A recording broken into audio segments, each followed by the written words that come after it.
antiguidade, eles diziam que o coração humano ele é uma fábrica de ídolos. Constantemente, o coração humano está construindo novos ídolos. E quando a gente consegue lidar com um ídolo, quando a gente consegue matar um ídolo, arrancar um ídolo do nosso coração, ou Deus faz isso, logo depois surge outro. Porque o coração humano ele é uma fábrica constante de ídolos. E a grande questão para que a gente consiga largar os ídolos é idolatrar aquele que merece toda a adoração, que é a adoração ao próprio Deus. E o que está acontecendo lá em Éfeso, na época que Paulo vai visitar a primeira vez a cidade de Éfeso, é exatamente isso. Eles têm uma idolatria, e essa idolatria ela é muito visível, né? Quando a gente olha para a idolatria do outro, a gente sempre vê muito fácil. Você às vezes entra numa casa e você vê lá imagens, às vezes, onde você vê, puxa, isso aqui é pura idolatria. Ou às vezes, né, em alguns dias especiais do ano, as pessoas fazem coisas na rua públicas, né, onde você vê, puxa, isso é idolatria, né? Então, a procissão, às vezes faz, as pessoas atrás de uma imagem, né? Isso é claramente idolatria. E a gente é muito rápido e muito perspicaz para entender e ver os ídolos dos outros. Mas a gente é muito devagar para olhar para o ídolo do nosso próprio coração. E o que Paulo vai fazer aqui em Éfeso, ele vai lidar duplamente com o sistema de idolatria. Mas primeiro eu quero falar um pouquinho sobre Éfeso, para a gente se localizar da onde a gente está tirando essas ideias. Tá? A gente está falando, a gente vai abrir daqui a pouco no livro de Atos capítulo 19, que é essa visita de Paulo para Éfeso, e o que acontece lá é uma idolatria bastante visível. Tá? Isso aqui é um mapa da época, mais ou menos, do que se entendia do mundo da época. Tá? Você pode ver que, claro, eles não tinham foto de satélite, né? Isso aqui seria o mar Mediterrâneo, aqui está a Espanha, aqui está a Itália, ó, todo deformado como que é realmente, né? Aqui então seria o Egito, aqui a península do... esqueci, mas aqui seria Israel, né? Então você vê que, né, o mundo conhecido da época não se sabia muito o que tinha lá para baixo, né, na África, não se conhecia as Américas e não se conhecia para lá da Ásia, quase era um mundo desconhecido, né, para o mundo conhecido da época. Né? Claro que tinham já moradores nessa época para esses lugares todos. Mas o que acontecia, e especificamente na cidade de Éfeso, é que Éfeso era uma linha de encontro nessa época para ir do Ocidente para o Oriente. Então Éfeso ficava mais ou menos aqui, e ela era uma encruzilhada para ir de um lugar para o outro, tanto quem quisesse descer para o sul também, quanto quem quisesse ir para o norte. Então é uma cidade muito importante. Você pensa hoje, né, as cidades que são na beira da estrada, elas são mais conhecidas, mais proeminentes do que cidades que são longe, às vezes mais para o interior, para longe de estradas, né? Então Éfeso, como ficava na estrada, de um lugar para o outro, era uma cidade para parar. Quando você pega, por exemplo, um ônibus, vai lá para os lados de Juí, você tem uma parada no meio que lá é Soledade, né? O ônibus fala, Soledade, 15 minutos. Você desce para um banheiro, sempre dura mais do que 15 minutos. É pura enganação. Você vai para Santa Catarina, onde é que para? Quando vai para Santa Catarina, ônibus, né? Só não pega ônibus. Sombrio, né? Sombrio, 15 minutos, calma. Você está dormindo lá, sombrio 15 minutos, né? A hora de tentar levantar, correr, pegar um pão de queijo e voltar para o ônibus. São cidades que você para e, não sei, Sombrio não tem muita coisa, Soledade tem lá as jazidas de pedra, então não tem muita coisa para ver, mas diferente dessas cidades, Éfeso tinha muita coisa. Era uma cidade com uma ênfase, inclusive, turística, onde as pessoas passavam, mas não passavam só por passar, elas paravam e gastavam ali alguns dias, porque tinha muita coisa legal em Éfeso. Até hoje, se você for lá onde é a cidade de Éfeso, hoje, né, a parte arqueológica, não sei se você gosta dessa área, você pode viajar para lá. Posso te levar numa das minhas viagens, inclusive, que eu faço todo ano pelo Google. Viajo todo ano pelo Google. Uma vez no ano, pelo menos, eu vou para lá. Pode botar uma das minhas fotos, das minhas viagens para Éfeso, tá? Que eu faço para pelo Google. E aqui está a biblioteca de Éfeso. Você vê então aqui a estrada, essa é uma estrada romana. Essas estradas romanas elas eram pavimentadas de uma forma fantástica, tanto que até hoje elas são muito bem pavimentadas, melhor do que talvez, né, a RS 118 ali, essas obras assim, né, que vai, termina, daí nem terminou a obra, já está esburacado, a outra tem que refazer. Então, aparentemente, a Via Ápia, né, que é a estrada que passava ali por Éfeso, muito bem feita, tanto que até hoje o pessoal faz ali caminhadas longínquas, né? Dá para atravessar a Europa nessas estradas romanas. Paulo fez uso dessas estradas romanas, Jesus fez uso de algumas dessas estradas, mas certamente o Evangelho se expandiu por meio dessas estradas aí. Essa construção que a gente tem ali é a tal da Biblioteca de Celso. Essa Biblioteca de Celso ela é mais ou menos ali do primeiro século para o segundo, então ela talvez não estava lá na época de Paulo, mas ela representa algo acerca dessa época. Todas essas grandes cidades, elas buscavam ser uma mini Roma. Você ia ter elementos bacanas de Roma. Todo mundo queria ser uma mini Roma. Eles tinham um nome para essas cidades, que eram referência em cada uma das regiões que Roma chegava a conquistar. Então eles construíram essas cidades e as pessoas gostavam disso. Seria como, todo mundo pensa, mas não quero ser conquistado por ninguém.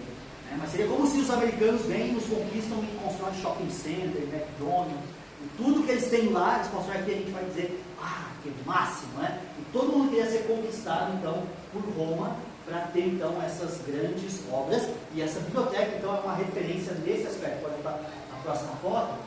Essa é uma foto, então, mais da frente dessa biblioteca de Celso, e ela rivalizava com a biblioteca de Alexandria, que é uma biblioteca bastante conhecida em termos de quantidade de papiros, de livros que eles tinham. E ali na frente, é muito legal a arquitetura daquela época, né? Porque a arquitetura comunicava muitas coisas. Assim como a gente, quando olha para Apocalipse 21 e 22, a cidade de Jerusalém Celestial, tem várias coisas, lá em Apocalipse 21 e 22, João narra coisas da cidade celestial na sua arquitetura. E aqueles sistemas arquitetônicos, as coisas que vão ter, elas comunicam coisas da história. Olha que legal.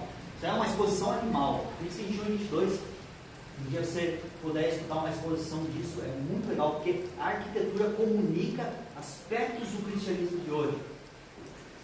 Então o que eles queriam comunicar com a arquitetura deles? Claro, um poderio, uma imposição. Acho que tem uma outra foto mais de perto ali.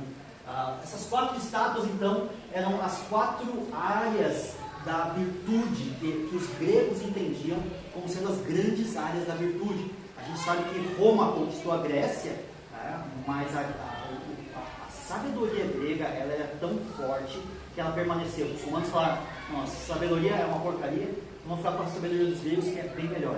E aí por quê? Por causa do sistema dos filósofos gregos. Até hoje, a gente leva em consideração muito do que os filósofos, até demais do que os filósofos gregos pensavam e entendiam sobre a vida humana. Eles olhavam para a vida humana e refletiam sobre a vida humana, e eles entenderam que a vida humana tem 4 grandes virtudes. Uma delas é a sabedoria. Eles tinham uma estátua para simbolizar a sabedoria. Eles tinham a sófia, né?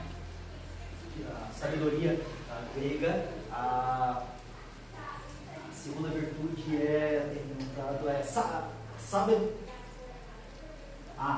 são 2 tipos de sabedoria. Tem a sabedoria conhecimento e a sabedoria de episteme, né? Que é a sabedoria de... Não é só o conhecimento que tem, mas a gente sabe fazer com o conhecimento. Então a segunda é episteme, a terceira é a enóia, que é a inteligência, conteúdo que você consegue colocar na cachola, e a quarta é a virtude, a ética em relação ao próprio conhecimento. Então você pensa, né? Os caras aqui, mais de 2.000 anos atrás, na verdade esses conceitos vêm de 2.500 anos atrás, eles tinham desenvolvido muitos aspectos do conhecimento humano que hoje a gente, né, eu e você, a gente desconhece, assim, a gente não sabe direito esses conteúdos, mas muitas coisas daquela época foram desenvolvidas de forma muito avançada. E aí você pensa, né, que se essas pessoas... Tem mais uma, eu acho, perto ali, ali, ó, tá aqui, ó, Sófia, né? que é a sabedoria. Pode voltar lá mais adiante, a próxima. Aí. Não volta. Mas eu tinha botado a mão por baixo. Então a gente acha, né, que onde existe grande sabedoria e inteligência não existe idolatria. Porque a idolatria é uma coisa para gente que pensa menos, né? Gente que é mais simples. Então, esses grandes sábios, né, eles não tinham idolatria.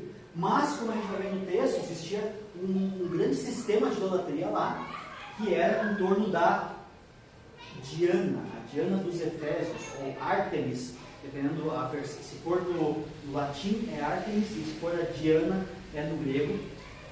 E, inclusive, né, se você gosta de história, as 7 maravilhas do mundo, você deve ter ouvido falar das 7 maravilhas do mundo antigo. Uma das 7 maravilhas era o templo de Ártemis, que é nessa cidade de Éfeso, que é um templo conhecidíssimo na época, o lugar mais visitado. Então imagina, né, meio que na beira da estrada ali, então o pessoal parava para visitar o templo de Ártemis. Então existem várias coisas legais para se ver, mas uma coisa que você não pode deixar de conhecer lá em Éfeso, se você for fazer a sua viagem pelo Google, talvez você pode ir lá presencialmente, acho que deve ser muito legal, e ver o templo de Ártemis. Afinal, é uma das 7 grandes maravilhas do mundo antigo. E essa grande maravilha, eu tenho uma foto aqui para mostrar, tá? Daí, ó, esse é o que sobrou do templo de Ártemis, tá? Não é lá atrás, não. Essas estacas aqui, tem até foto de trás, mostra quando sobe a maré, lá fica meio abaixo lá. Você consegue tirar? É difícil, né? Aí, ó. Então, o que aconteceu? Se construiu, depois descobriu, né, no terreno que era meio lamacento, assim, onde sobe e baixa a maré, e aí foi destruindo aos poucos. E aí não somente isso, mas teve um cara, Heróstrato. Heróstrato foi um sujeito que ele queria muito ficar famoso. Ele falou: o que eu vou fazer para ser uma das pessoas mais famosas do mundo? Ele teve uma ideia de jirico. Eu vou botar fogo no templo de Ártemis para ser uma das pessoas mais famosas do mundo, já que todo mundo conhece, todo mundo vem para visitar o templo de Ártemis. Eu vou botar fogo e aí eu vou ser um dos caras mais famosos do mundo. A fama vai. Que boa ideia, né? Ele é como alguém de nós que quer ficar famoso, botar fogo no templo aí do Salomão, no templo do Maracanã, uma coisa assim, o maior templo de adoração pagando no Brasil, né? Maracanã, como é que é o do Corinthians lá? Itaquerão, né? Aqui tem que ser o Grêmio e Grêmio, a Arena. Não, pode botar nos de cima. Não, tô falando é idolatria. E não é. O pessoal só. Vai com idolatria. Pode botar fogo na arena mesmo. E aí sabe o que aconteceu com esse Heróstrato? Esse cara, ele foi condenado, e a condenação dele, você vê como o pessoal dessa época era inteligente e criativo. Então ele foi julgado, e a condenação dele, ele foi condenado a ser esquecido da história. Nenhum registro, qualquer pessoa foi proibida de escrever qualquer coisa sobre esse Heróstrato. Uma publicação fugiu, a gente ficou sabendo, hoje, né, nós sabemos disso, porque um autor lá escreveu sobre isso, e ele escreveu inclusive sobre essa condenação, então a gente tem acesso a esse evento da história, né? Mas eles chamam isso, até hoje existe a expressão, uma fama erostrástica, que é a fama vergonhosa. Quando todo mundo quer assim, ganha uma fama vergonhosa, é uma fama erostrática. Condenado, ele foi condenado à morte e à obscuridade. Então o que ele mais queria ser famoso, foi exatamente condenado a não ser famoso. Muito interessante. Então o que está acontecendo naquele momento lá? Atos, você pode abrir comigo, em Atos 19. Em Atos 19, Paulo está passando por Éfeso, ele está plantando a igreja ali na viagem, acho que é a segunda viagem missionária dele, está plantando a igreja em Éfeso. Só que isso, claro, é antes da igreja, da carta de Paulo aos Efésios, onde essa igreja de Éfeso está sendo plantada. Abre comigo em Atos 19:11, tem mais foto, né? Essa coluna eles reconstruíram, tá? Que é uma, assim, acharam um pedaço de chão lá e reconstruíram, para pelo menos ter alguma coisa do tempo da Diana. Ah, passa ali, acho que tem mais, né? Aí, ó, isso é uma representação do que possivelmente era o templo da Diana, ou Ártemis. Isso aí é o que virou, né, que é hoje. Isso aqui é a estátua da Diana, ou da Ártemis. Eu não lembro o texto, qual o termo que ele usa, acho que ele usa até os dois termos. Mas é interessante, por que essa deusa era tão famosa? Ela foi... eles entendiam que ela tinha caído do espaço, né? Tinha vindo do espaço para... uma ideia de deusa, né? Uma divindade que veio do céu para a terra, então eles encontraram ela aqui na terra, e ela representa várias coisas. Ela representa a fertilidade, ela representa as plantações, ela é uma deusa meio que completa, né? Em vez daquela época que tinha um deus para cada coisa, ela é uma deusa mais completa. Tem uns cabritinhos ali embaixo, tem uma torre na cabeça dela, que é tipo proteção da cidade e tal. E tem aqui também, né, parece um mamoeiro, mas na verdade você está pensando mesmo, né? Deusa da fertilidade, como se tivesse vários filhos, umas ideias de louco, né? E aí o mais legal de Éfeso é que você podia, quando você passava por ali, você levava um souvenir, que é pode voltar lá? Aqui é mais de perto, né? Aí, que é uma mini Ártemis. Você podia ter um bonequinho para você levar com você, uma mini deusa para te proteger no caminho, na sua casa. Então, uma lembrancinha da cidade de Éfeso que os artesãos daquela época faziam. Então, isso aí foi encontrado agora, é encontrado recente, mas ela remete a essa época aí. Eu acho que agora é isso, né? Não acaba mais, né? Isso aqui, eles chamavam de ágora. A ágora seria a praça principal da cidade, onde ao redor então tinha o tribunal, tinha assim, as coisas públicas, e tudo isso a gente tem nas nossas cidades ainda, a gente chama de centro da cidade, né? Às vezes tem um calçadão.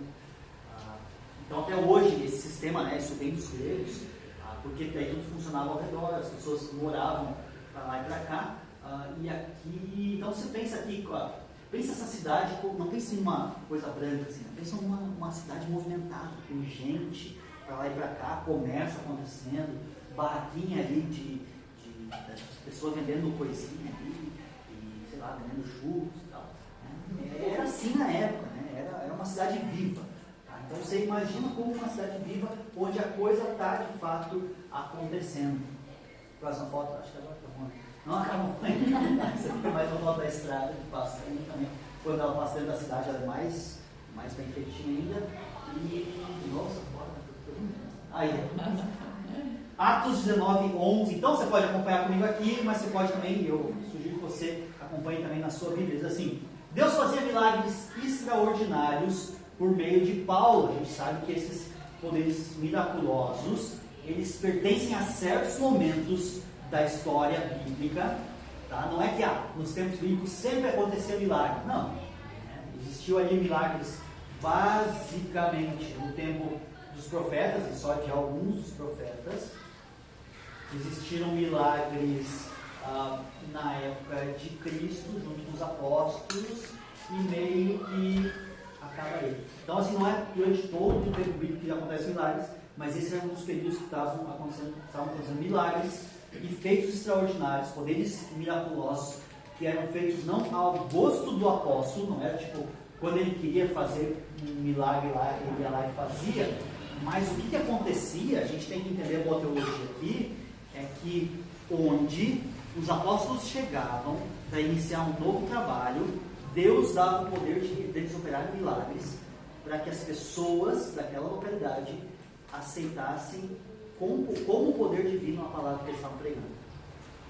Então você pode ver isso em Atos. Toda vez que eles chegam numa nova localidade, inclusive falar em línguas, ele é assim, quando se chega a uma nova localidade, ou um novo povo, esses eventos acontecem para comprovar duas coisas. Uma, que a palavra que eles estão levando tem poder, a palavra de Deus, e outra, né, o falar em línguas, esses outros tipos de eventos, era para confirmar a presença do Espírito Santo naquelas pessoas, naquele povo. Era sempre uma nova inauguração. Primeiro os discípulos falaram em línguas, aí depois foi vemos depois os outros cristãos falarem em línguas. Então os discípulos viram, opa, não é só nós, outros cristãos também têm o Espírito Santo. Depois que aconteceu, foram os discípulos de João, e depois foram também os gentios, os gentios também, de origem grega, também falam em línguas, e esses são os 4 eventos, então, onde se fala em línguas no livro de Atos, toda vez que se inaugura algo novo. Os discípulos veem, puxa, eles têm o mesmo Espírito Santo que nós, todos nós somos igreja. Não só nós judeus, não só nós discípulos, mas todos que passam a conhecer a Cristo. Então esses milagres extraordinários estavam acontecendo por meio de Paulo. Nessa cidade já havia passado Apolo, aparentemente ele não tinha feito milagre, ele tinha aparentemente somente pregado, pouquíssimos tinham se convertido. Versículo 12, de modo que até os lenços e aventais que Paulo usava eram levados e colocados sobre os enfermos. Estes eram curados de suas doenças e os espíritos malignos saíam deles. Pode ir passando, por favor. Eles eram curados e os espíritos malignos saíam deles. Cara, a gente não cria uma teologia aqui, a gente não cria um sistema aqui. Eu espero que o pastor de vocês não use o lenço e dá para vocês, que vocês levam no hospital. É só um pouco d'água. Leva no hospital, coloca em cima do enfermo lá de corona e fica bom. Espero que não faça isso aqui, né? A gente não cria teologia em cima da história, então entenda Atos como uma narrativa histórica. Ele não está criando uma teologia. Os nossos lenços pastorais de hoje não têm poder, né? A gente tem que entender e ver Paulo como um apóstolo e não como simplesmente um pastor, né? Então esses apóstolos, pastores de hoje, né, que fazem esse tipo de procedimento, eles não passam de charlatões que querem tentar, né, copiar sistemas.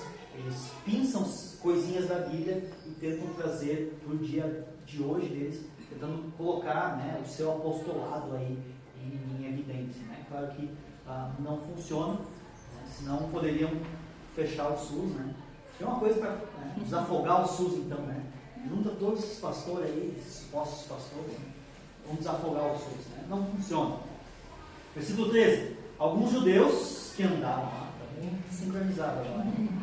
Alguns judeus que andavam expulsando espíritos malignos, então tinha um outro grupo aqui. Alguns judeus que andavam expulsando espíritos malignos tentaram invocar o nome do Senhor Jesus sobre os endemoniados. Então esse outro grupo que viu isso acontecendo disse: tive uma ideia, vamos usar o mesmo nome de Jesus sobre os enfermos e sobre os espíritos malignos, dizendo, em nome de Jesus, a quem Paulo prega, eu lhes ordeno que saiam. Um uso equivocado de Jesus. Você já viu isso? Pessoas usando equivocadamente o nome de Jesus, a pessoa de Jesus, numa tentativa de nem conhecer Jesus, nem conhecer a sua obra, mas tentar colocar Jesus à força de alguma forma ou em algum lugar. E o nome equivocado de Jesus não é para que as minhas vontades se estabeleçam. Você vê que essas pessoas sempre tentam usar o nome de Jesus ou essas artimanhas para que a vontade se estabeleça. O que tu quer? Quer ser curado? Então vem cá. E aí tentar fazer algo, né, de forma prática que vai de encontro aos desejos. Aliás, essa é a forma que o mundo atua hoje. Se tem algo que o marketing sabe fazer muito bem, se tem algo que a televisão brasileira aprendeu a fazer muito bem, é cumprir ou suprir os desejos do coração humano. Então a gente tem desejos que às vezes a gente nem sabe, e a gente olha aquelas propagandas na TV. Aliás, desde que eu era criança, né? Tinha lá a propaganda do brinquedo, eles sabiam direitinho o tipo de brincadeira que era legal, né? Tu achava o máximo que incomodava teu pai e tua mãe para comprar aquele brinquedo, né? Hoje não, hoje é a propaganda do carro, né? Que o cara, né, tem a caminhonete lá e ele, né, carrega a caminhonete com um monte de lenha e tal, e ele é muito macho, né? Corta a vida, trabalhar. E algumas pessoas vão encher seu coração com isso, outras não, né? Elas não gostam disso, vai ter um outro tipo de propaganda que vai encher o coração dela. Então não é à toa, né, que o sexo é usado para vender, né? O sexo é usado para divulgar programas na TV. Né? Pensa, né? A gente olha para o passado, né? Pensa em um programa como A Banheira do Gugu, né? Como é que uma coisa assim funcionava, né? E aí diz, não, o brasileiro ele é conservador, né? Sim, é. A Banheira do Gugu fez um sucesso estrondoso porque usava, né, da sexualidade, da sensualidade para vender. O que ele fazia? Cumpria os desejos do coração. Ele oferecia exatamente aquilo que o coração humano, nesse caso masculino, buscava. Então você cumpria o seu desejo assistindo ali na TV. Né? Então o coração humano, como eu já disse, ele é uma fábrica de ídolos. E nós que somos cristãos, o que a gente aprende muitas vezes é só maquiar melhor os nossos ídolos. São ídolos mais bonitinhos, mais direitinhos, mas continuam sendo ídolos. Nós temos ídolos no nosso coração. 3 versículo 14, os que estavam fazendo isso, estavam fazendo esses milagres, diz ali, eram os filhos de Seva, os 7 filhos de Seva, um dos chefes dos sacerdotes dos judeus. O que eles estavam tentando fazer para si? Um grande nome. Existia o grande nome de Jesus, mas esses sujeitos, eles estavam tentando se tornar conhecidos, se tornar famosos, se tornar visíveis na sociedade, assim como o nosso Heróstrato, né, que a gente viu agora há pouco, ele queria ser conhecido. E é assim no coração humano. Quando a gente tem um desejo, nesse caso o desejo de ser conhecido, a gente vai fazer o que precisar para cumprir o nosso desejo. A gente não vê pessoas fazendo isso o tempo todo, fazendo o que precisa para ficar famoso. Esses dias, quando começou o corona, teve o tal do desafio de lamber o vaso sanitário dos aviões aqui. O quê? Esses famosos de YouTube, assim, lá dos Estados Unidos. Quando começou o corona, então o desafio era lamber o vaso sanitário do avião, assim, para mostrar que eu sou macho. Assim. Muito legal, né? Então, quando a gente tem um desejo, a gente não mede esforços para satisfazer o nosso desejo, o nosso uso.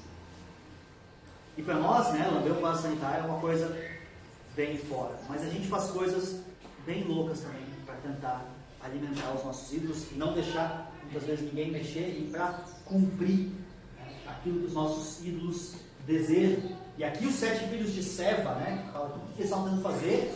Um nome grande para si mesmos. Eles queriam ser famosos. Não importa o nome de quem que eu vou ter que usar. Tem que falar de Jesus, tem que falar de Apolo. Eu falo, né, desde que eu fique famoso e que a minha fama, né, se divulgue por todo o mundo. Versículo 15. Um dia, o que aconteceu com os sujeitos? O espírito maligno lhes respondeu: Jesus, eu conheço. Paulo, eu sei quem é. Mas vocês quem são? É engraçado que o espírito maligno, ele dá um show de moral nesses sujeitos aqui. Porque o que eles mais queriam é ser famosos. Né? Somos conhecidos, tal, a gente sai por aí expulsando demônio, curando pessoas, tal. É diferente dos apóstolos, né? Olha o que os apóstolos estão fazendo. Eles estão fazendo o nome de Jesus grande.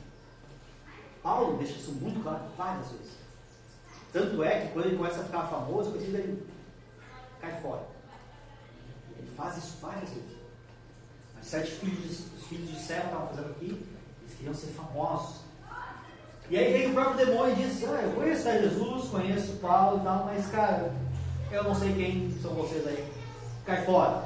Né? Versículo 16: então o endemoniado saltou sobre eles e os dominou, espancando-os com tamanha violência que eles fugiram de casa, nus e feridos.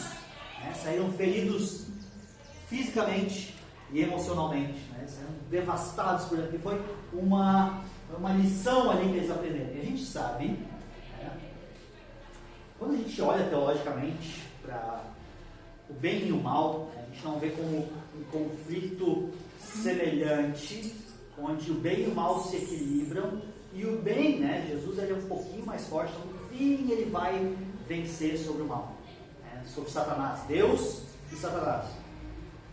Deus é um pouquinho mais forte, no fim ele vai vencer Satanás. Não, na verdade Deus é infinitamente mais poderoso e usa Satanás, inclusive, para os seus próprios propósitos. Ele deixa isso muito claro ao longo de toda a Bíblia. Né? Então a gente não crê num sistema dualista, onde as forças são antagônicas e quase iguais. Não. Deus é infinitamente superior, ele triunfa sobre o maligno quando ele quer e permite que Satanás faça o que ele faz por os próprios objetivos de Deus. Deus é soberano e domina sobre todas as coisas. Satanás não pode fazer nada, ele não deixa de fazer nada que Deus, no fim das contas, não esteja permitindo. Isso é o que acontece aqui. Versículo 17: quando isso se tornou conhecido de todos, os judeus e os gregos que viviam em Éfeso, todos eles foram tomados de temor, e o nome do Senhor Jesus era engrandecido. Então, o objetivo de Deus triunfou aqui, que era que o nome de Jesus fosse conhecido, e aqui especificamente entre os judeus e os gregos, que o nome de Jesus fosse engrandecido. Os apóstolos estavam fazendo o trabalho deles muito bem feito. O que aconteceu no versículo 19? 18. Muitos eram os que creram, muitos dos que creram vinham e confessavam e declaravam abertamente as suas más obras. Esse é um milagre fantástico. Pense num milagre fantástico. Eu estava brincando antes entre os alemães, né? Mas acho que é só, né, a parte lá do Vale do... Acho que é Vale dos Sinos também. Os alemães do Vale dos Sinos lá, eles são mais teimosos assim, e eles não confessam e não declaram abertamente nada das suas más obras. O pessoal daqui já é diferente. Mas lá a gente que é alemão de lá, a gente é bastante teimoso e a gente não confessa e nem declara abertamente as más obras. Isso é um milagre de Deus. O convencimento do pecado é um milagre de Deus. Ser transformado, ser convencido do pecado é um milagre de Deus. Toda vez que alguém se converte, um milagre aconteceu. Toda vez que alguém reconhece um mau procedimento, uma má obra, isso é um milagre de Deus. Isso é uma transformação verdadeira. Olha o que mais faz parte desse milagre aqui, versículo 19. Grande número dos que tinham praticado ocultismo, então eram os bruxos da região, eram os caras os batuqueiros, os caras das religiões de ocultismo, eles reuniram seus livros e os queimaram publicamente. Porque certamente existia um negócio, um livro era uma coisa caríssima naquela época, né? A gente viu ali, por exemplo, a biblioteca lá, né? Então, algo grandioso que era a biblioteca, eles não conseguiam reunir aí mais do que 1000 obras dentro de uma biblioteca dessas, porque as obras eram caríssimas. Então você vê que os caras juntaram seus livros e queimaram seus livros, né? Perderam fisicamente lá, queimaram, né, os livros desde o Harry Potter até o livro da Magia Negra, né? E diz ali que calculado o valor total, este valor chegou a 50.000 dracmas. Eu fiz uma conversão, né, para hoje isso daria 20 milhões de reais, né? Comparando com dracma com o salário da época, seria o salário de um dia de trabalho para o nosso salário mínimo hoje. Então, né, nos dias de trabalho isso dá 20 milhões de reais hoje. O número de obras que foi queimado ali em Éfeso quando aquelas pessoas se converteram. Então isso é muita coisa, muita coisa. Pessoas se libertando do seu passado, pessoas olhando para o seu passado idólatra e vendo que isso tudo que eu fazia errado, Jesus Cristo é a verdade e a partir de agora eu vou viver somente para essa verdade. Tudo que fazia parte do passado já não me pertence mais. A gente escuta alguns testemunhos às vezes semelhantes, né? Então, antigamente o pessoal falava, né, que queimava a minha tia, né, a tia Roseli, se conhece, né? Da Aliança de Novo Hamburgo. Ela conta que quando eles se converteram, ela queimou o tal das revistinhas de fotonovela, que era na época era como se fosse, sei lá, a revista Todatim de hoje. Existe Todatim, né? Vai para assistir. Faz tempo, cara. Revista Capricho. Existe mais. Eu acho que sim. Então, quando a pessoa se liberta, né? O pessoal também que se convertia queimava os discos do Raul Seixas, Led Zeppelin. E é interessante porque talvez muitas das coisas não são abertamente pecaminosas, ainda que tem, né, ligação com o passado, mas para aquelas pessoas isso representa algo imundo do passado. Isso não me pertence mais, eu não quero mais isso, eu quero uma nova vida. E isso é um milagre, e o que estava acontecendo aqui eram milagres. E esses milagres de libertação do passado, eles acontecem até hoje por obra de Jesus Cristo. Quando Jesus Cristo transforma os corações. Faz de um coração idólatra, antigo, velho homem, despir-se do velho homem e revestir-se do novo homem.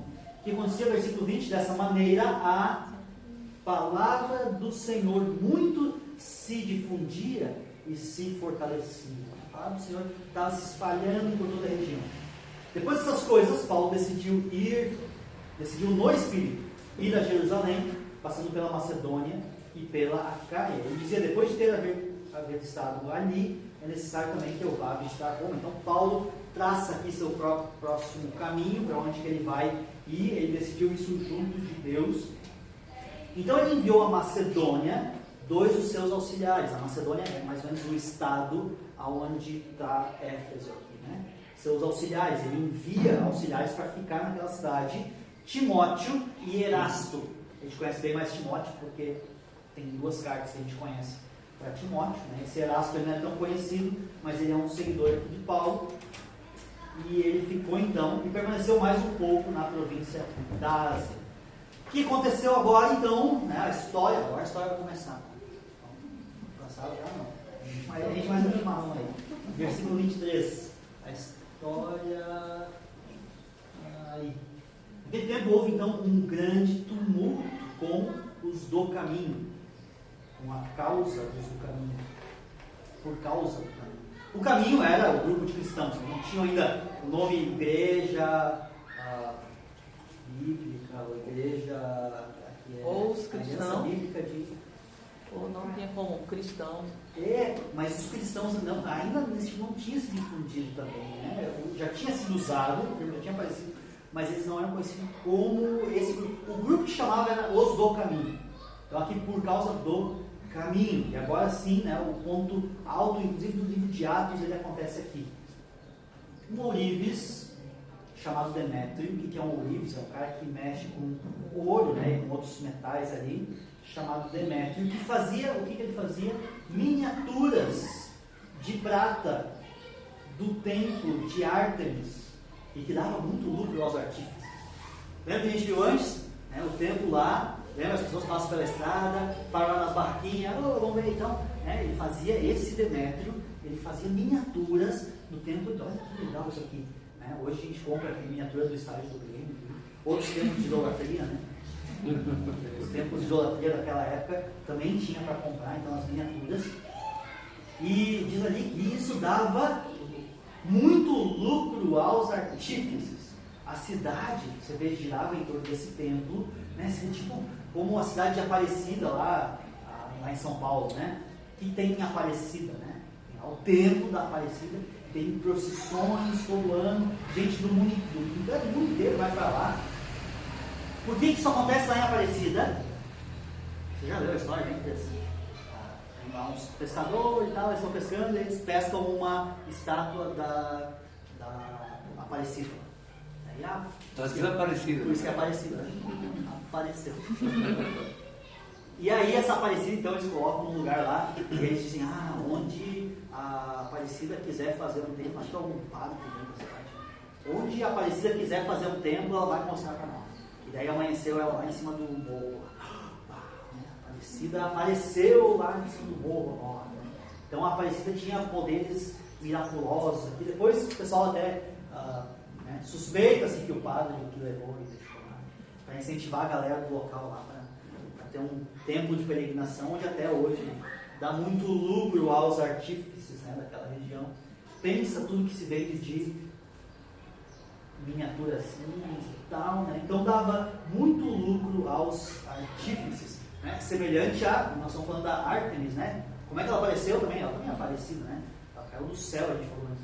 Do céu apareceu lá a Ártemis, né? A deusa, tão semelhante às nossas deusas brasileiras aí.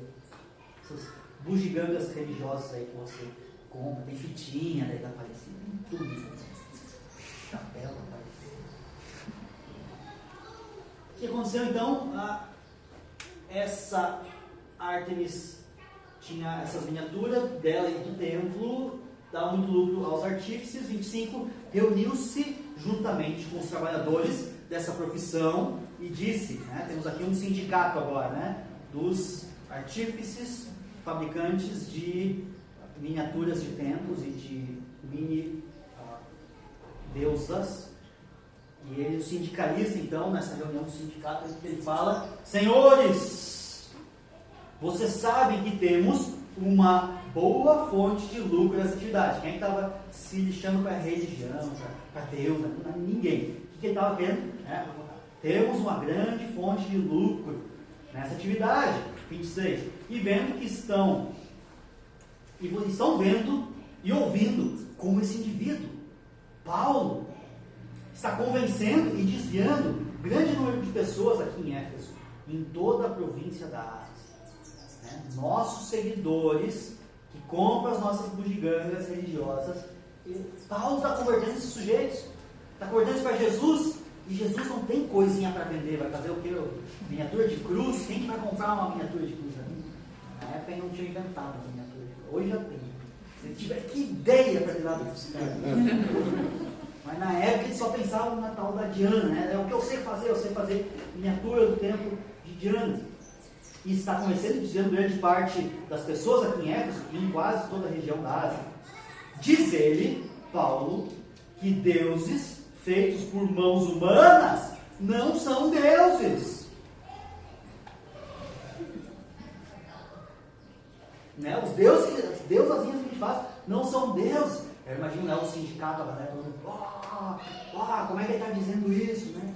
27, não somente há o perigo da nossa profissão perder a sua reputação, ou seja, nós, do sindicato aqui, dos metalúrgicos de deusas dianas, vamos perder a nossa reputação, mas também de o templo da nossa grande deusa Ártemis cair em descrédito e de a própria deusa adorada em toda a província da Ásia e em todo o mundo ser destruída de sua majestade divina. O que estava em jogo aqui? Será que ele estava se importando que de fato a divindade de Diana ia se esvair, que as pessoas iam parar de crer na Diana? Não era esse o problema era o Deus do seu coração. Não era a deusa Ártemis, mas é o que ele ganhava com a deusa Ártemis. Aquilo que ele tinha a obter através qual que era o ídolo dele? O que ele queria era o lucro. Ele, a partir de agora, ele não vai medir esforços, o que ele vai fazer com os cristãos para conseguir obter de volta o lucro que está indo embora. E Paulo passa várias vezes por problemas assim. Ele chega lá e a religião sempre dá algum lucro e ele vai acabar com o sistema. Aliás, a idolatria funciona dessa forma. Quando a gente olha para o Antigo Testamento, a gente olha lá para o povo de Israel, sempre caindo em idolatria de novo. Lembra lá? Eles saem do Egito, aquela, uau, que evento, sair do Egito, aquela galera toda atravessa o Mar Vermelho, uau, fantástico. Aí Moisés sobe no monte lá, Sinai, para receber as tábuas da lei. O que o povo faz? Um bezerro de ouro. Idolatria. Fazem uma imagem. Aí a gente olha para isso e pensa, não, por que isso? Aí quebra o bezerro de ouro e tal, vai adiante, conquista lá uma cidade, e eles chegam na cidade e dizem, eles têm deuses fantásticos aqui, né? Eles falam dos postes ídolos. O que é o poste ídolo? É um poste que é um ídolo. Um poste. Não é nem enfeitado, pintado, não é um poste, que nem um poste de energia, assim. É um ídolo. Eles levantavam um poste, e aquele era o ídolo. E eles olhavam para aquele poste, e pensavam no Deus verdadeiro, e pensavam no poste, Ele diz, mas isso aqui é um Deus de verdade. Bem melhor do que... Por que a gente olha para eles e pensa, mas esses caras têm um problema muito grande na cabeça. O pessoal do passado, esses caras meio menos evoluído que a gente, eles não tinham conhecimento. Faltava conhecimento para não ter idolatria. Idolatria não tem nada a ver com conhecimento. O que acontece aqui? O que está por trás do ídolo? Essa é a grande questão, e isso é necessário que vocês entendam. Quando Israel chegava numa cidade nova, quando eles conquistavam um povo, existia um ídolo lá que dava para aquele povo algo. Eles chegavam naquela cidade e eles diziam, essa cidade tem uma plantação da hora aqui. Qual que é o segredo dele? É esse poste aqui, Deus da plantação. Vale a pena, porque meu Deus do deserto lá, que me acompanhou no deserto, ele me dava deserto. Se aqui dá uma plantação dessas, as uvas desse tamanho, bem melhor. Então, o que está por trás do ídolo? O desejo do coração. Eu quero o que eu quero, não importa o que eu vou fazer com Deus, o que importa é eu conseguir o que eu quero. Então eu vou idolatrar o poste, eu vou idolatrar a deusa que parece um mamoeiro, porque eu quero filhos, eu vou idolatrar esse, aquele, para quem que eu tenho que prestar culto aí para conseguir o que eu quero? Então, beleza, eu peço culto. E é isso que vai acontecendo com o povo de Israel frequentemente. É isso que acontece aqui. A deusa Diana para esses sujeitos aqui dava lucro, era o que eles queriam no coração deles. Então eles idolatravam, para conseguir lucro, tem que idolatrar a Diana? Barbado.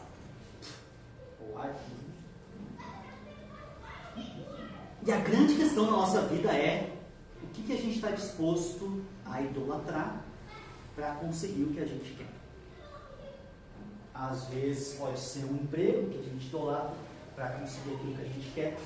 Às vezes pode ser um namoro que não está indo muito bem, mas eu quero o que eu quero muito um marido, não importa se tem que ser um marido não cristão, porque eu quero tanto um marido que eu esqueço os mandamentos de Deus, ou as sugestões de Deus sobre casamento, eu vou casar com um marido qualquer porque eu quero casar. Conhece alguma mulher que você quer casar? Eu falo, você não quer casar? Tem disso, mas quer casar. Então acontece isso na nossa vida e no nosso meio, porque nós estamos idolatrando no altar errado. Nós estamos adorando a Deus verdadeiramente naquilo que Deus pede para nós, mas a gente quer o que a gente quer. E a gente faz o que faz porque a gente quer o que quer. E aqui que os sujeitos estão fazendo aqui, eles estão fazendo o que eles querem, porque eles querem o que eles querem. Os desejos é que estão dominando os corações deles. Claro, são descrentes. Ao ouvirem isso, versículo 28, eles ficaram furiosos e começaram a gritar: grande é a Artemis dos Efésios. Grande é a Artemis dos Efésios. Artemis, guerreira do povo de Éfeso. Cada um tem aí o seu grito de guerra dentro da sua idolatria. A gente tem aqui no Brasil também, né, os nossos ídolos e os gritos de guerra em favor dos nossos ídolos. E você percebe que tal partido político faz essas, e aí vai outro partido e faz igual, só que por outro lado. Cada um na sua idolatria. Cada um quer o que quer e faz o que faz porque quer o que quer. Tem um lado gritando: a Dilma é a guerreira do povo brasileiro. Do outro lado tem os caras gritando: que o Bolsonaro é o... sei lá o que. Mito. E se grita um negócio, tipo assim, quando tá todo mundo gritando, não sei se você já teve num meio assim, onde tem muita gente gritando a mesma coisa e querendo a mesma coisa, tipo um estádio de futebol, assim, parece que não é certo. Não importa se tu nunca faria aquilo sozinho, assim, em casa, na rua. Mas quando você está num grupo, isso começa a fazer sentido. E dessa forma, quando existe um ídolo em comum, as pessoas conseguem às vezes se reunir em torno de um mesmo ídolo, de uma mesma idolatria, e aquilo tudo começa a fazer cada vez mais sentido. E a nossa política, atualmente, tem se tornado uma política idólatra, completamente idólatra. E nós, cristãos, nós temos que cuidar muito, muito, muito, muito. Porque, às vezes, o nosso proceder está revelando essa idolatria nas coisas que publicamos, às vezes, no nosso Facebook, nas coisas que encaminhamos no nosso WhatsApp. Parece que está todo mundo junto, pensando igual, então aquilo lá faz sentido. Mas isso não passa de idolatria. Não é porque todo mundo está pensando igual que é a coisa certa. Em pouco tempo, versículo 29, a cidade toda estava em tumulto. O povo foi às pressas do teatro para a rua, né? Imagina eles caminhando, né? Vem para a rua, vem. Cada vez mais gente lá indo para o teatro. Eu não montei a foto do teatro. Esse teatro existe até hoje. O teatro onde eles foram arrastados. Existe lá esse teatro. É um teatro público. Diz ali que o povo foi às pressas para o teatro, arrastando os companheiros de viagem de Paulo, os macedônios Gaio e Aristarco, que eram os amigos de Paulo ali nesse contexto aqui. Paulo queria apresentar-se à multidão, mas os discípulos não o permitiram. Né? Os locais ali que disseram, não, vai dar ruim para ti, Paulo, não vai. Se tu aparece ali, o Senhor ainda, eles vão te matar. Não deixaram Paulo junto, ele queria meio para defender, né? Os dois que parecem ser mais novos, né? Não se permitiram. 31. Alguns amigos de Paulo, entre as autoridades da província, chegaram a mandar-lhe um recado pedindo que não se arriscasse a ir ao teatro. Então tinha alguns da alta sociedade, talvez da alta cúpula, que eram convertidos, mandaram um WhatsApp lá para o Paulo rapidinho, ó. Fica a dica aqui, ó. Hashtag fica a dica, não vai. E aí começou então o que eles chamaram de uma assembleia. A assembleia é sempre uma reunião de pessoas, né? A assembleia, essa reunião que se formou, estava em confusão. Uns gritavam uma coisa, outros gritavam outra. A maior parte do povo nem sabia por que estava ali. Coisa boa, né? Esses levantes popular, né? Vem pra rua! O que eu estava fazendo aqui? Não sei nem. E foi engraçado, né? Em 2013, quando teve aqueles primeiros protestos lá. Então, grande maioria não sabia nem por que estava ali, mas estava lá protestando e tal. Tá ruim a coisa. Né? É legal essas entrevistas que eles fazem às vezes no meio. Mas tá protestando o quê? Por causa do. Não tem passagem de olho, eu não sei o quê. Né? Não sabe nem por que está protestando. E o levante popular, a pressão de grupo, ela funciona assim, dessa forma. Vamos ter panela, Pra quê? Pra não escutar, Pra não escutar quem? Não sei. Dessa forma, né? Não acabava. A maioria nem sabia por que estava ali. 33. Alguns da multidão julgaram que Alexandre era a causa do tumulto. Cara, apareceu aqui um Alexandre.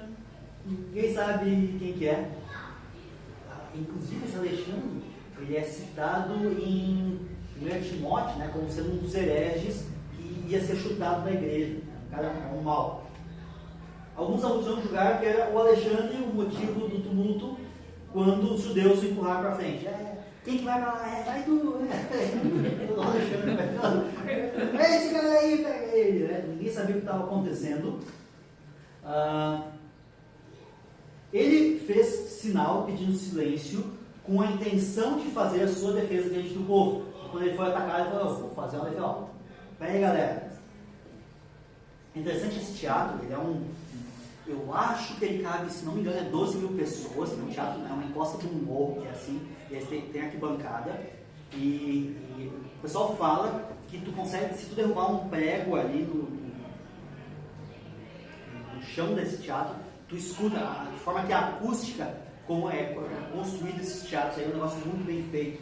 E ele diz aqui que ele pediu silêncio com a intenção de fazer a sua defesa diante do povo. 34. Mas quando ficaram sabendo que ele era judeu, todos gritaram a uma só voz durante cerca de 2 horas. O que eles gritaram? Grande Artemis dos Efésios. Imagina, 12 mil, sei lá, pessoas, talvez até mais gente ao redor, gritando, toda a população da cidade. Artemis, olê, Alexandre, golpista. Então você vê que certas coisas simplesmente não mudam.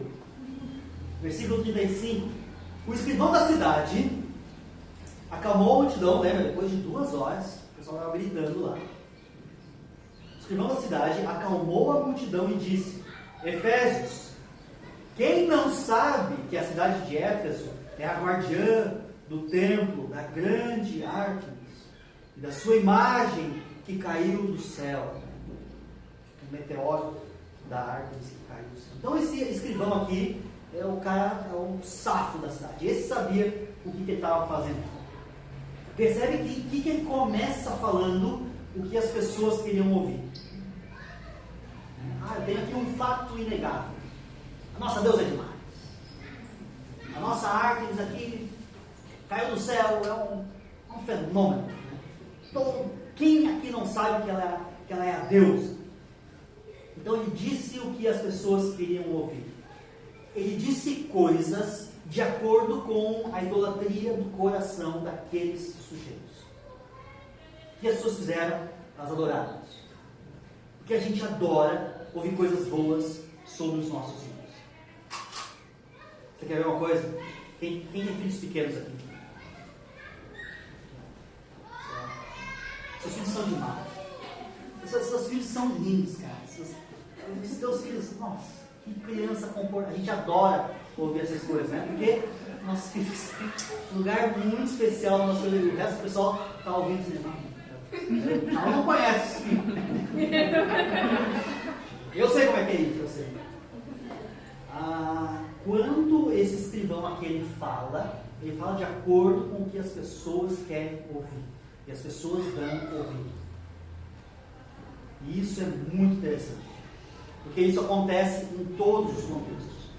Isso acontece no contexto político, isso acontece no contexto de igreja, isso acontece no contexto da nossa casa, acontece na nossa televisão, quando a gente liga a TV.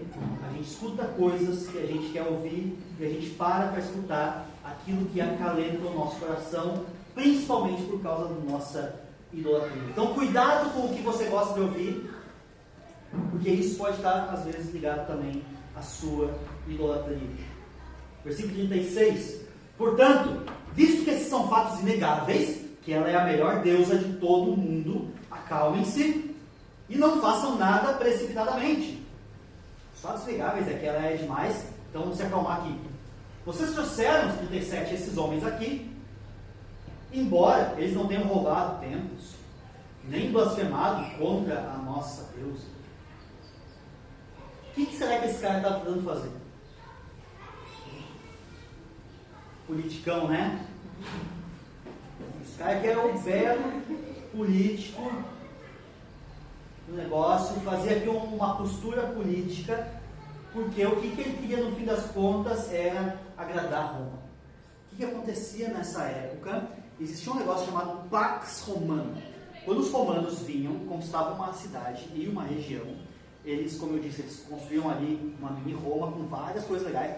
Todo mundo gostava disso, a biblioteca, o teatro, várias coisas joias.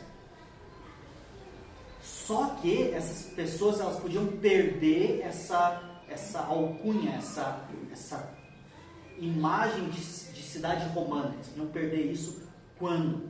Quando eles faziam uma guerra ilegal, que não era legal segundo os romanos. Os romanos não deixaram fazer essa guerra ou esse tumulto, porque tinham cidades que eram bárbaras. Na época, então, o que era o norte, que eram os alemães, eu vou ter que falar de novo mal dos alemães. Não dói meu coração. Os alemães eu quero chamar na época de bárbaros. E o bárbaro vem da língua que eles falavam, né? Porque se entendia que eles falavam bar, e aí vem a palavra bárbaros, que não se entende a língua deles. E eles eram revoltosos, eles eram rixosos. Toda vez que tentavam conquistar os bárbaros para construir uma paz lá, os bárbaros se revoltavam de uma forma louca e não conseguia estabelecer uma pax romana. É por isso que a Alemanha ela nunca veio a fazer parte do Império Romano. E o maior medo de Roma era perder o domínio, e isso ia surgir por causa das revoltas que podiam acontecer. Então tudo que o sujeito aqui queria, esse escrivão da cidade, ele era uma autoridade romana na localidade, ele queria diminuir aquele alvoroço que estava acontecendo para que o ídolo do coração dele se estabelecesse. Percebe como cada um faz o que faz de acordo com o ídolo do coração, de acordo com o que quer. Na nossa vida é assim. Você faz o que faz porque você quer o que quer. Você deseja o que você deseja. E por causa disso você faz o que você faz. Todo mundo aqui está fazendo. E aqui Deus está revelando os corações. Através da Escritura, Deus revela os corações. Ele está falando o que está no coração aqui de cada um. Se Demétrio 38, continua o cara falando aqui. Se Demétrio e os seus companheiros, ou seja, o pessoal como é que chama? O sindicato, né? E seus companheiros de profissão tem alguma queixa contra alguém, os tribunais estão abertos aos procônsules, que eram a autoridade romana para fazer o julgamento. Tem os juízes, tem o tribunal, eles que apresentem as suas queixas ali. Procônsules, eles que apresentem as suas queixas ali, versículo 39. Se há mais alguma coisa que eles desejam apresentar, isso será decidido em assembleia conforme a lei. Aparece lá no meu escritório, segunda-feira a gente vai estar aberto, né? Vamos conversar, eu quero ajudar vocês, né? É assim que se dispensa uma multidão. Versículo 40 revela que o coração, da maneira como está, corremos o perigo de sermos acusados de perturbar a ordem pública por causa dos acontecimentos de hoje. Nesse caso, não seríamos capazes de justificar esse tumulto, visto que não há razão para tal. Se um romano nos pega aqui desse jeito, nós perdemos a pose de ser romano. E o que nós queremos? Nós queremos ser romanos, é o que nós desejamos. Tendo dito isso, 41, tendo dito isso, encerrou a Assembleia. O que nós temos que enxergar aqui nesse texto, nesse trecho todo que a gente leu? A gente não é uma história, é um relato do que estava acontecendo. E toda vez que a gente vê um relato, e eu quero que vocês a partir de hoje comecem a enxergar isso em tudo. Um relato de uma notícia do que está acontecendo em algum lugar do mundo. O que aconteceu, uma pessoa que foi assassinada, o que aconteceu, tal coisa aconteceu, uma briga de casal, as suas brigas dentro de casa. Existe idolatria presente.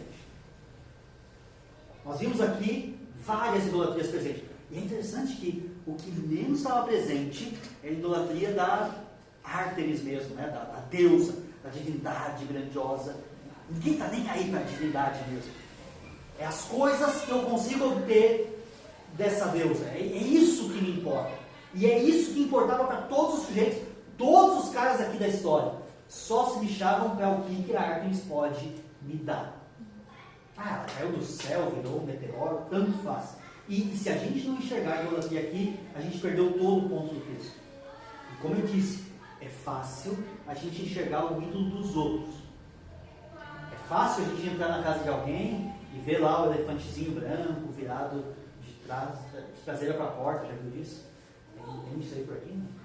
Ou, né, junto da porta tem a espada de São Jorge plantada. Os sistemas idólatras, onde um sistema espiritual se forma na cabeça das pessoas e a gente olha, avalia, pensa, né? Idolatria, né? Mas quando é o meu ídolo, eu dificilmente quero avaliar isso. Rapidinho para a gente encerrar, 4 formas de como olhar, como avaliar ídolos na nossa vida.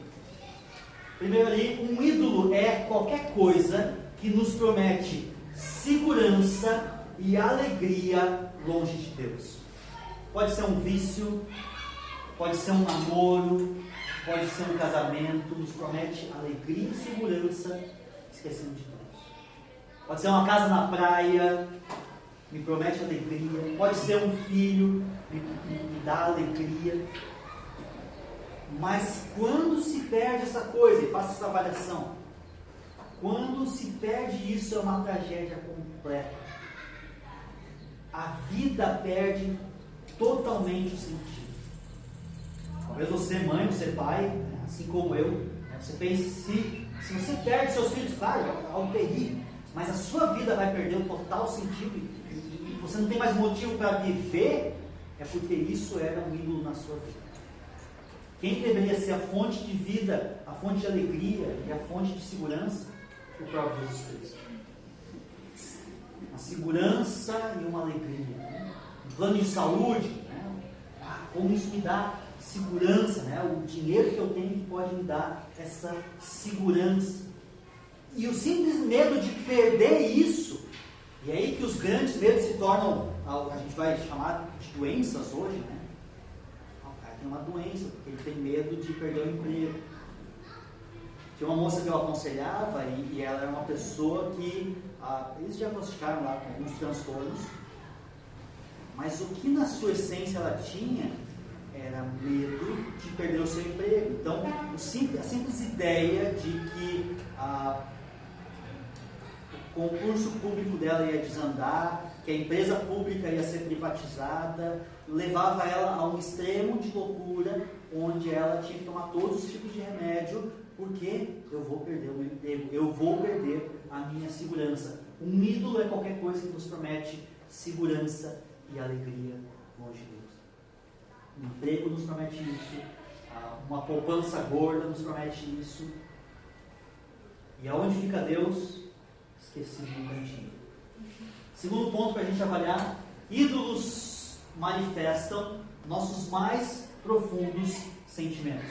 Quando um ídolo é ameaçado, eu posso me tornar violento, eu posso me tornar agressivo, eu posso me tornar condenador, eu posso me tornar um gritão, um beberrão, um usuário de qualquer droga, porque eu quero aquela segurança, aquela alegria, e o ídolo ele vai ajudar a manifestar os mais profundos sentimentos. Houve algum momento na sua vida onde você se tornou violento ou quase violento? Talvez isso esteja indicando algum ídolo na sua vida. Porque talvez o seu ídolo foi ameaçado e você vai reagir de uma forma estrondosa.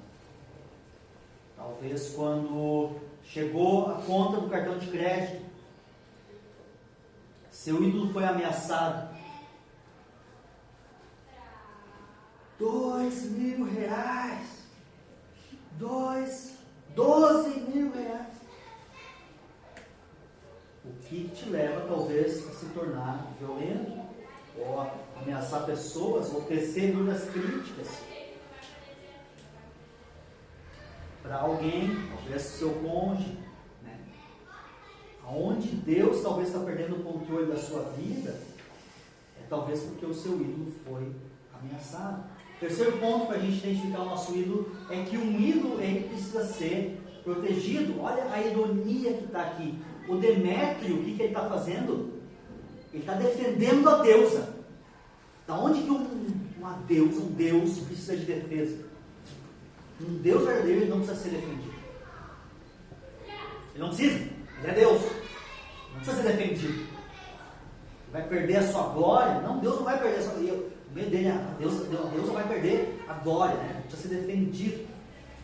A pergunta é: o que você defende com unhas e dentes e que não quer entregar ao Senhor?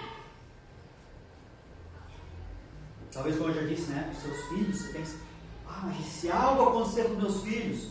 Não, porque meu filho não vai nunca dormir na casa de ninguém, porque, né, o simples pensar ou imaginar que algo pode acontecer com eles me tira a paz. Então a gente, por exemplo, tem lá na nossa igreja casais que, quando tem filho, né, some da igreja. Né? Os pediatras hoje, né, dizem: não, mínimo 8 meses depois que nascer não pode ir na igreja. E é interessante, quando nasceu a minha mais nova, aí eu perguntei assim: e para tirar de casa agora quanto tempo? Para ir no mercado, assim, espera aí umas 2, 3 semanas. Eu perguntei para ir na igreja, assim. Qual é que é a religião de vocês, irmãos? Eu falei: a gente é evangélico. Aí eu imagino a pediatra imaginando assim, aqueles cultos, um monte de gente, pastor suado, com esses dentes, e jogando os dentes na cara. Espera aí, 1 ano e meio.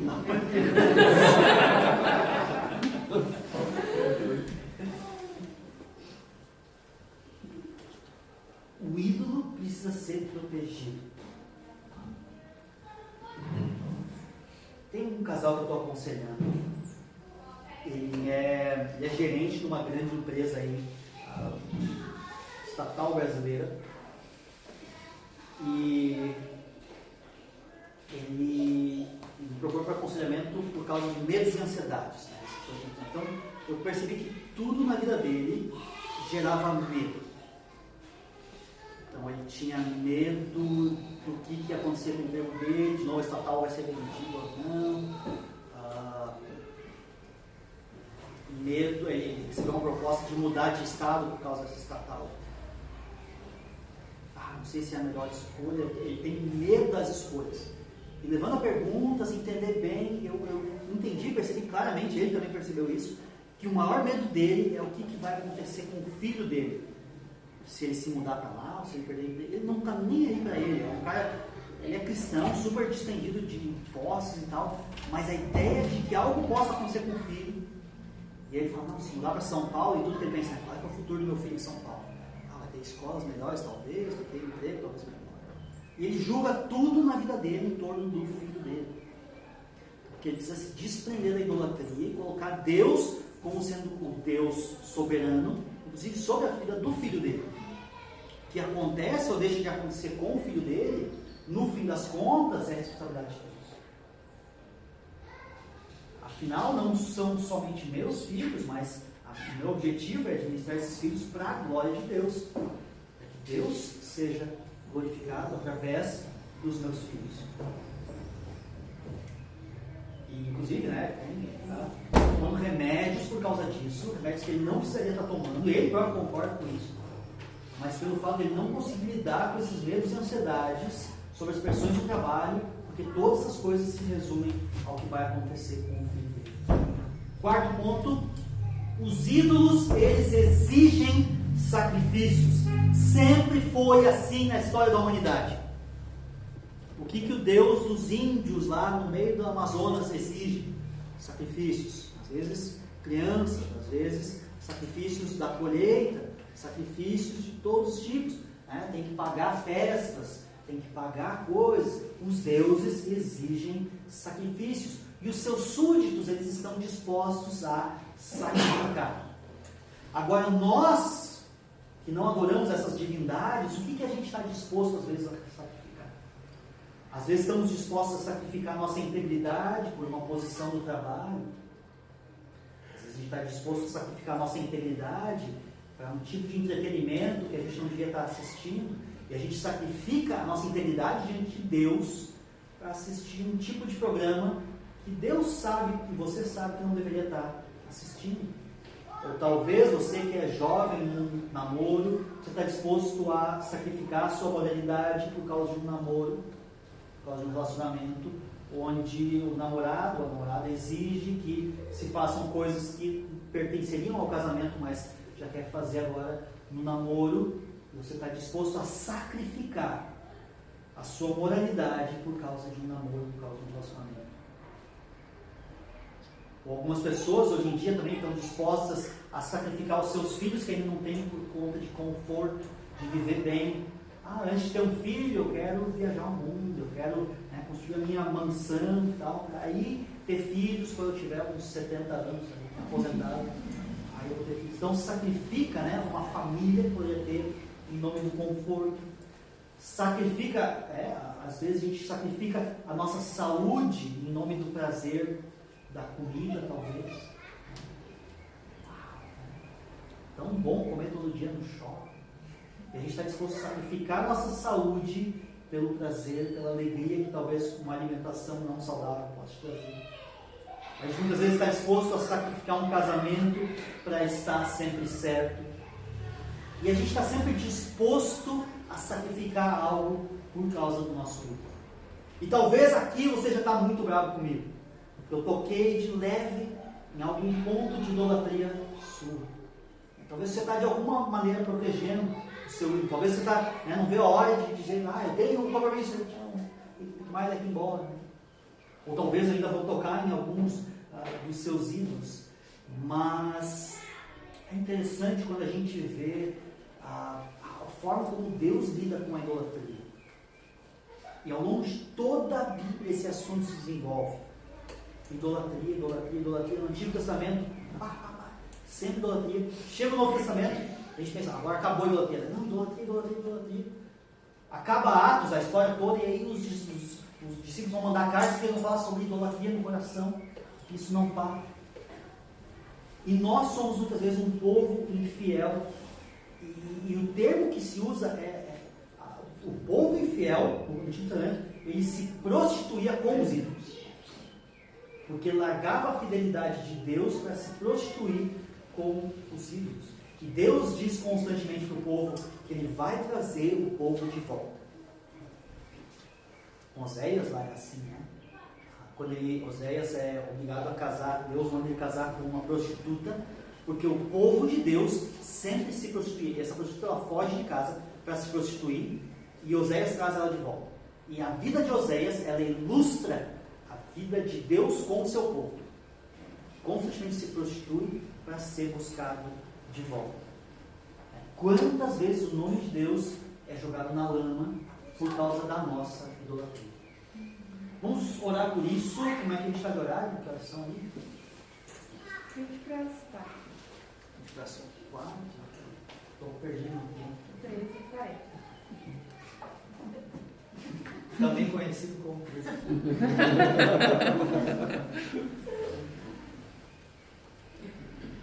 13h45 seria o café, né?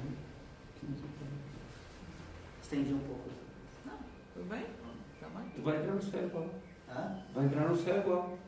Vai entrar no Tu céu vai entrar igual. no céu igual.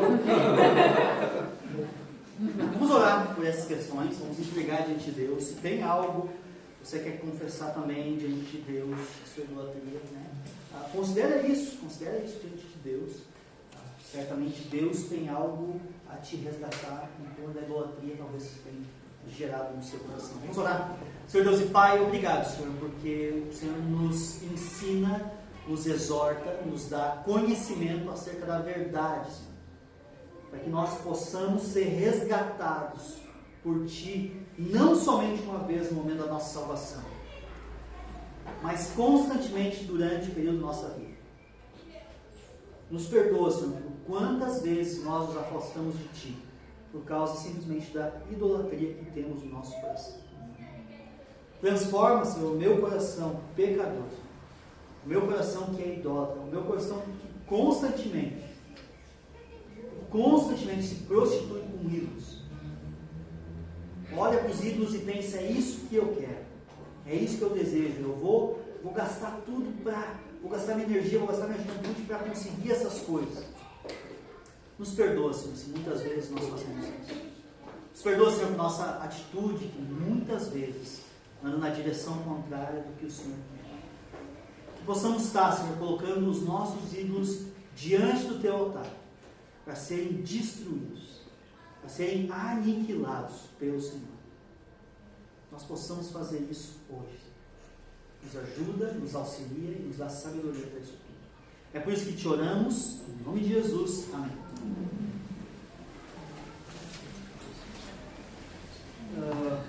Quer fazer o café agora? Sim.